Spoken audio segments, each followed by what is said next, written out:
Timestamps can be found in the description. Welcome everyone to The Forever Purge. Just kidding, everyone. Today we're talking about the film The Forever Purge. Now, I'm a fan of the Purge franchise. Yes, I know my hair looks like a lion has mauled me in my sleep, but believe me, I'm fine.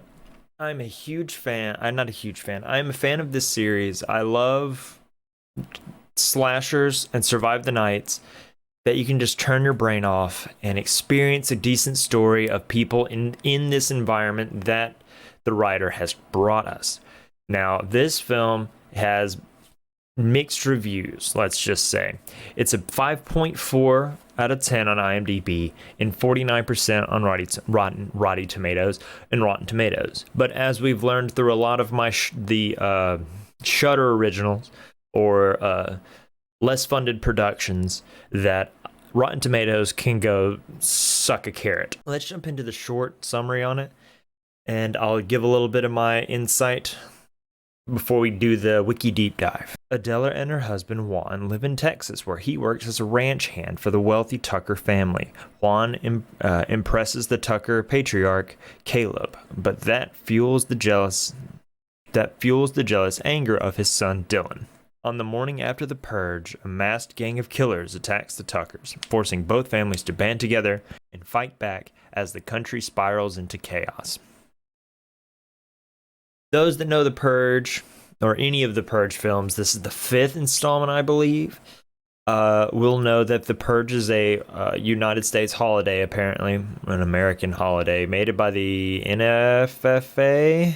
It allows people that have murderous thoughts, a rage built up in them, to have 12 hours where weapons under the 4th level are legalized. No one is safe, and everything up to murder is now legal for the next 12 hours. They do this story. The story that they made for this is solid, and I can see where a lot of people are trying to target it towards trying to make everything political and whine about that. Normally I would be on that side, but it's a slasher horror film and you can turn that off in your head. Like, of course, I'll jump into it. I'll talk more about it when we get into the deep dive. There are several like pretty blatant targeting towards Nazism. I think that's what it's called. From Nazism, especially with our main antagonist and a lot of his crew. But let's jump into the Wiki Deep Dive. Turn your brain off of the political side. I know, thanks to our lovely news anchors and news organizations, we have to think everything is politics in order to get their ratings up, but it's a horror movie. Just turn your brain off and enjoy a decent story. Wiki Deep Dive, here we go. In 2048, 8 years after Charlene Roan's presidential election, the new founding fathers of America, the NFFA, have regained control of the U.S. government, and have reinstituted the annual Purge with its original rules. Racial supremacy and nativism have surged nationwide following their re-election, and many outside the ruling party are concerned that the upcoming Purge will inflict more damage on the country than the FFA realizes. Married migrant couple Juan and Adela illegally crossed the border into Texas to escape from a Mexican drug cartel and build a new life, with Juan working as a farmhand on the Tucker family ranch, while Adela, one of the two, I'm a native English speaker, I'm going to mess this up, begins working near Austin. I'll go ahead and do the next one because that pretty much knocks it out. Like, you see them breaking into the country. A younger person hands her kind of like almost like a business card or like a small piece of paper with a rose on it, and he says, "If you ever get lost, follow the rose." But besides that, we get introduced into those two characters. Apparently, Juan is a horse whisperer. of some kind, where he's able to calm down horses by like just being near them, and his calming presence kind of relaxes wild ones. Our other set of protagonists, Dylan and his wife, work underneath his father. And he's was trying to calm down the horse, gets kicked in the ribs, which only gets mentioned a little bit. Besides that, that's pretty much it. It's a light introduction to the characters, and it does fine with it. 10 months later, on the eve of the annual Purge, Juan and Adela join a migrant community behind a walled sanctuary with armed security to protect them. As the Purge begins, Adela witnesses a nationalist purger group who declare themselves to be a Purge Purification Force, or a PPF, that intend to kill those people that they consider non-American. The group passes by without hostility, and the migrant community survives the Purge with no incidents. Come morning, Juan and Adela return to their jobs, but both notice that many of their coworkers did not report to work. Shortly after, Adela is attacked by 2 Purgers, but is rescued by her boss, Darius, before both are arrested by police for killing their attackers. Deeper dive into this, there's tension between Dylan and Juan early on, because we don't really know why. It's kind of coming off like Dylan might be racist or something along those lines. Thus why a lot of people online are thinking that there's too much political stuff in it. In fact, the wiki even kind of is doing the same thing, and it's the premise of it as well is like it has political ties to it, but you don't have to bring it into the movie because we know they're the bad guys, and that's fine. Just enjoy the movie. We'll jump to the attack because nothing really else happens. They have a friend that brings him and his wife brings him, being Juan, and his wife to a security outpost that are being protected by some sort of special ops unit. They're getting paid decent money, and it's an easy job for them to lock up this area and make sure nobody comes through. The Tucker family stay at the ranch, lock up for the night, and that's pretty much all. But we'll jump directly to the first attack. Whenever Adela gets to work, she notices that there's a goat with this, and it's definitely hinting toward like the Nazi party, like swastika or whatever, but it's like a skull with like a hook. If I can find it, I'll try to post it. But it has it like on its forehead, and it's been painted on. She's trying to rescue it, and there's this, it's a cage that has like a handle at the top that would release. So she reaches in and tries to turn in, and it turns out it's a trap, to where it lifts her up, slams her on the back of the cage, pulls her back down or something like that. No. It lifts her up to the cage, pinning her hands and her neck. It's a very Saw trap, and they did a great job with it. It's quick. It's a decent jump scare, and it got me actually. And she's pinned down, a very Country for Old Men, No Country for Old Men style cattle. I can't, like, not cattle mutilation, but a thing that they would use to pierce cows' skulls quickly, painlessly. As men with bunny mask and like a full bunny costume let her know that the purge is never over. This is a new purge, and we're going to take this country back and purify it, whatever. This film has some of the coolest masks to me. It's very desperado, very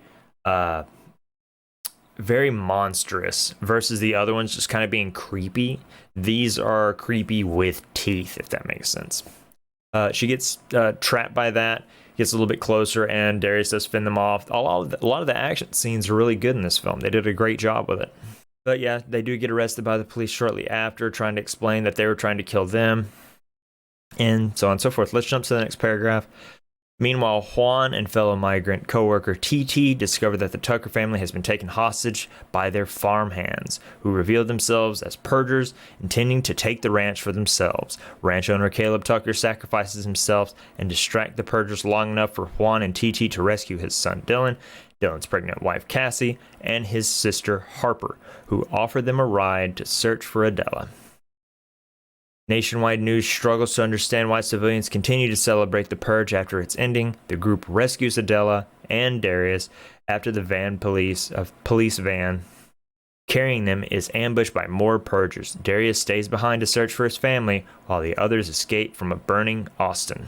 At a gas station, they hear news reports about chaos, murder, and destruction in all 50 states, with local emergency services overwhelmed in an event described as the Forever Purge. To protect non-purger citizens, Canada and Mexico have opened their borders for the next 6 hours, following which the border will close and entry would be denied. The group decide to escape across the Mexican border through El Paso. Most of that's correct. Only thing that doesn't really say the Tucker family, the head of the Tucker family, the grandfather, if you will, is Will Patton, everybody's favorite assistant coach from Remember the Titans. I almost said Attack on Titan, which is not correct. That is Levi. He buys time. All of this is correct. They've nailed this. It's been out for a year, so I hope the wiki would be able to really help guide this, and it has so far, so it's doing an excellent job there. Besides that, the Tucker family hops into a big rig, also known as just a trucker truck. I can't think of another word for it. Not a delivery truck. A semi-trailer truck is the technical term for it. So when they pull up in that, they're going to have to stop for gas, and they do that. The only thing I think this film does poorly is some of the lines, some of the actual... How do I phrase this? The script itself wasn't necessarily good on some ends. Like, they could have had a little bit more development and let people talk like people sometimes. When they get to the gas station, TT and Cassie's the wife, and Harper, Dylan's sister, seem to be kind of hitting it off, not in a sexual flirting way, but more of they literally in the gas station, they're looking for food for the travels, and he finds the peanut butter and she finds jelly. It's that kind of thing, and it's at the same time, so it's kind of like that. Will they? Won't they? During the drive, I don't think it brings up. Yeah. During the drive, Juan brings up the fact that he can tell Dylan doesn't like him, and he's trying to figure out why do you not like me? I think he says, what's the word? Slash the shit. He's like, oh, cut the shit. You mean cut the shit. And it's very country, very redneck, not redneck, because we find actual rednecks, very southern kind of mentality. And he explains that Dylan's not racist. He just wants he just wants everyone to remain to themselves, pretty much. He doesn't, it's a strange explanation, and they could have made it better so people wouldn't tie this politically as much. He lets them know, I'm not racist, I just wish that our two kind would just leave each other alone. So I don't know what that means, and that's kind of a problem. Once again, that's why the writing could have been a little bit better, but I think the action and the story that they tell with it is pretty good. By the time the group arrives in chaotic El Paso, the NFFA have condemned the Forever Purge after their politicians and representatives are targeted, and invokes martial law across the United States in an effort to contain the violence. Fighting through El Paso, Adela and Cassie are split from the group by military forces, while Juan, TT, Dylan, and Harper are captured by the PPF, with their leader, referred to as Alpha, also referred to as Daddy, by the way, offering Dylan and Harper a chance to live if they kill TT and Juan. When they refuse, the Purgers murder TT before the military intervenes, allowing the group to escape. However, the military is forced to withdraw when their base is destroyed by more purgers. In response, the Canadian and Mexican governments announced the early closure of their borders, leaving those who tried to cross them vulnerable to the purgers. It's a very Battle of Los Angeles style, like, or even not Red Hawk Down, Red October. I don't know. It was the one Josh Peck was in that they rebooted. Red Dawn. As they're making their way through the cities, people are getting shot, drugged by cars, all kinds of wild stuff. It's hard to explain the action scenes because it's just actions walking around shooting anybody that comes in their way. They get trapped in after being separated by a tank shooting at the theater that the girls are in, or two of the girls are in. They get separated and begin to follow the roses, much like the cards said to do 10 months ago. And Juan's group does that, and so does Adela's. After that, they get trapped in a alleyway by Purification Purgers Federation. I don't know. I can't remember now. It doesn't matter. With mommy and daddy being super racist, they're wearing red armbands, like they're doing all the identifiers that these are bad guys and they're racist. They, like it said, they offer Dylan and Harper survival if they kill TT and Juan. Daddy punches, say daddy, I hate that. Alpha punches Juan down to the ground as Mama or his wife or girlfriend walks up and fakes the shot at Juan to turn and shoot at TT. TT's shot in the gut and is bleeding out as military forces finally get there and attack the PPF on the other side of them, allowing them to escape. Yeah, that's fine. The wiki's nailing it, so I'm having to do a lot less work, and I'll take it. Final two paragraphs will knock them all at the same time. This is the end of the movie. Downtown, Adela protects Cassie from purgers, revealing that she and Juan had once been members of a self-defense group who trained them to fight against Mexican drug cartels before they arrived to the United States. The survivors all reunite at a safe house ran by a nearby Native American tribe. Their leader offers to transport everyone across the border as refugees, with the PPF in pursuit.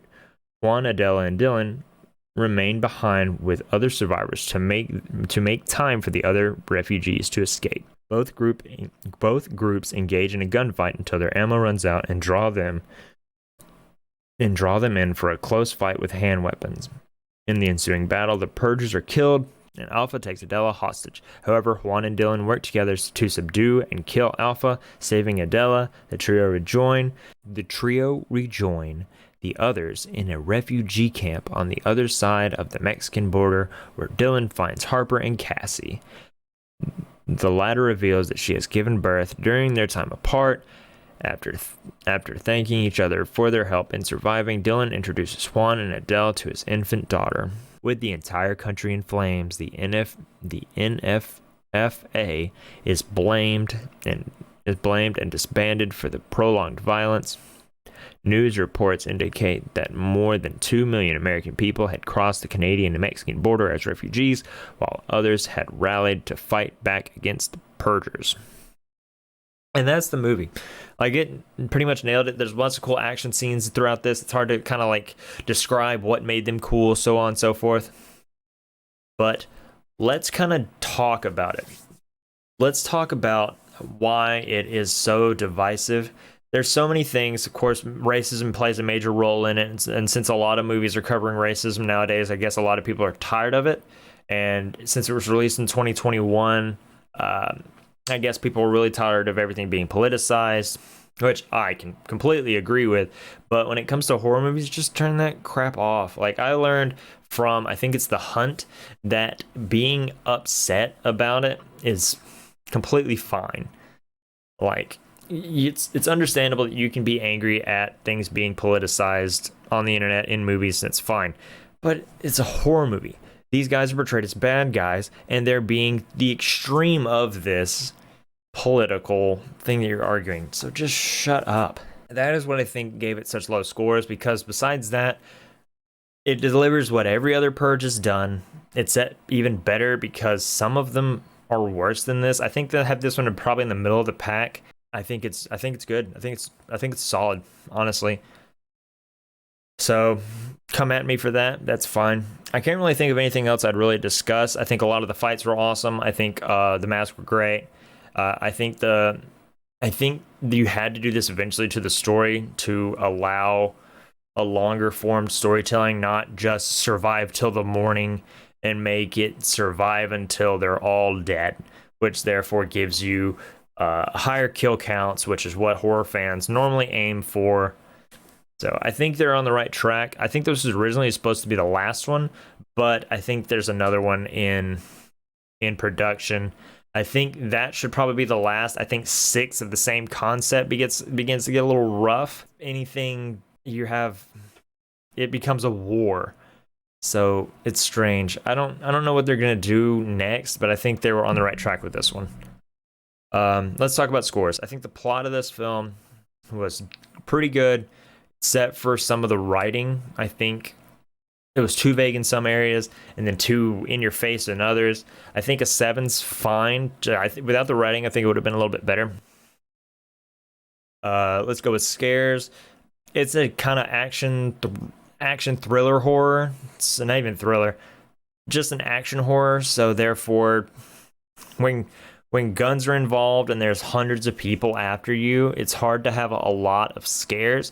There are several cheap jump scares throughout it, but there's 2 good ones that are like kind of unseen and unnoticed. But there's other cheesy ones like a dirt bike drives by and it's loud and just kind of sputters out a window.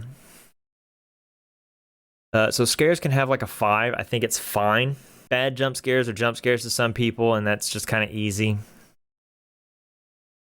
The threat.